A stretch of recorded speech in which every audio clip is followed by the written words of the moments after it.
ഇന്ന് പുലർച്ചെ ഇറാന്റെ മിസൈൽ വീണ് ഇസ്രയേലിൽ 3 പേർ കൊല്ലപ്പെട്ടതായിട്ടുള്ള വിവരങ്ങൾ പുറത്തുവരികയാണ്. ഇറാനിയൻ മിസൈൽ തെക്കൻ ഇസ്രയേലി നഗരത്തിലെ ഒരു റെസിഡൻഷ്യൽ ബിൽഡിംഗ് പൂർണ്ണമായും തകർക്കുകയായിരുന്നു എന്നാണ് വിവരങ്ങൾ. ചൊവ്വാഴ്ച രാവിലെ തെക്കൻ ഇസ്രയേലി നഗരമായ ബിയർഷെവയിൽ ഒരു റെസിഡൻഷ്യൽ കെട്ടിടത്തിൽ ഇറാനിയൻ മിസൈൽ ഇടിച്ചു കയറി 3 പേർ കൊല്ലപ്പെട്ടു. കഴിഞ്ഞ 12 ദിവസമായി മിസൈൽ ആക്രമണം നടത്തുന്ന ബദ്ധവൈരികൾക്കിടയിൽ US പ്രസിഡന്റ് ഡൊണാൾഡ് ട്രംപ് വെടിനിർത്തൽ പ്രഖ്യാപിച്ചതിന് മണിക്കൂറുകൾക്ക് ശേഷമാണ് ഇറാന്റെ ആക്രമണം. ഇറാനിയൻ മിസൈൽ റെസിഡൻഷ്യൽ സമുച്ചയം പൂർണ്ണമായും നശിപ്പിക്കുന്നതായി കാണിക്കുന്ന വീഡിയോ ദൃശ്യങ്ങളും പുറത്തു വന്നിട്ടുണ്ട്. മിസൈൽ പതിച്ച കെട്ടിടത്തിന് പുറത്തുള്ള കത്തിയ കാറുകളുടെയും മരങ്ങളുടെയും അവശിഷ്ടങ്ങൾ വീഡിയോയിൽ കാണാം. തെക്കൻ ഇസ്രയേലിൽ ഇറാനിയൻ മിസൈൽ ആക്രമണത്തിൽ 3 പേർ കൊല്ലപ്പെടുകയും 2 പേർക്ക് പരിക്കേൽക്കുകയും ചെയ്തതായി ഇസ്രയേലി അടിയന്തര സേവനങ്ങളും അറിയിച്ചിട്ടുണ്ട്. തെക്കൻ ഇസ്രയേലിലെ മിസൈൽ ഇടിച്ച സ്ഥലത്തെ തുടർന്ന് ഇതുവരെ MDA ടീമുകൾ 3 പേരുടെ മരണം പ്രഖ്യാപിച്ചിരിക്കുകയാണ്. ചെറിയ പരിക്കുകളുള്ള 2 പേരെ ആശുപത്രിയിൽ പ്രവേശിപ്പിച്ചു. നേരിയ പരിക്കുകളുള്ള ഏകദേശം 6 പേരെ സംഭവ സ്ഥലത്ത് ചികിത്സയിലാണ്. മാഗൻ ഡേവിഡ് അഡോം എക്സിലെ ഒരു പ്രസ്താവനയിൽ അറിയിച്ചതാണ് ഈ വിവരങ്ങൾ.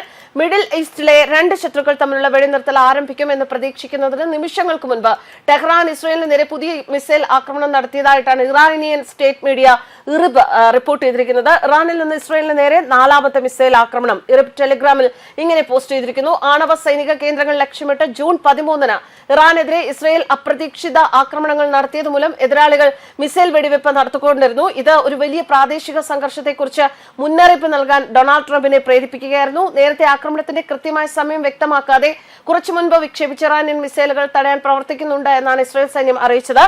കുറച്ചു മുമ്പ് ഇറാനിൽ നിന്ന് ഇസ്രയേൽ രാജ്യത്തേക്ക് വിക്ഷേപിച്ച മിസൈലുകൾ തിരിച്ചറിഞ്ഞതിനെ തുടർന്ന് ഇസ്രയേലുടനീളം നിരവധി പ്രദേശങ്ങളിൽ സൈറണുകൾ മുഴങ്ങി മുന്നറിയിപ്പ് നൽകിയെന്ന് ഇസ്രയേൽ സൈന്യം അറിയിച്ചു. രാവിലെ 5 മണിയോടെ ടെലിഗ്രാമിൽ പോസ്റ്റ് ചെയ്തൊരു പ്രസ്താവനയിലാണ് ഈ വിവരം നൽകിയിരിക്കുന്നത്. ഇസ്രയേലും ഇറാനും തമ്മിലുള്ള താൽക്കാലിക വെടിനിർത്തൽ 4 മണിയോടെ ആരംഭിക്കുമെന്ന് US പ്രസിഡന്റ് ഡൊണാൾഡ് ട്രംപ് പ്രഖ്യാപിച്ചിരുന്നു. ആദ്യം ടെഹ്റാൻ പ്രവർത്തനങ്ങൾ നിർത്തിവെച്ചു.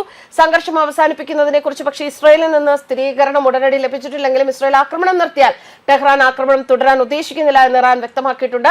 രാത്രിയിൽ മിസൈൽ ആക്രമണങ്ങൾ ഉണ്ടായിട്ടും ഇസ്രയേലിന്റെ മരണസംഖ്യ താരതമ്യേന കുറവായിരുന്നു. ജീവൻ രക്ഷിക്കുന്ന സംരക്ഷിത സ്ഥലങ്ങളിൽ അഭയം തേടേണ്ടതിന്റെ പ്രാധാന്യം അധികാരികൾ ആവർത്തിച്ച് ഊന്നി പറയുന്നു. ഇറാനിയൻ മിസൈലുകളെ കുറിച്ച് മുന്നറിയിപ്പ് നൽകുന്നതിനായി ഇസ്രയേൽ നിവാസികൾക്ക് SMS വഴി ഫോൺ അലർട്ടുകൾ ലഭിക്കുന്നുണ്ട്.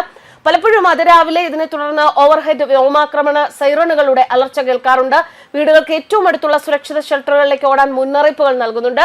വീടുകൾക്ക് സമീപം സുരക്ഷിത ഷെൽട്ടറുകൾ ഇല്ലാത്തവർ ജൂൺ 13-ന് യുദ്ധം ആരംഭിച്ചതിനു ശേഷം നഗരത്തിലെ ഭൂഗർഭ സ്റ്റേഷനുകളും കാർ പാർക്കുകളും സുപ്രധാന അഭയ കേന്ദ്രങ്ങളാക്കി മാറ്റിയിരിക്കുകയാണ്. News desk കർമാൻസ്.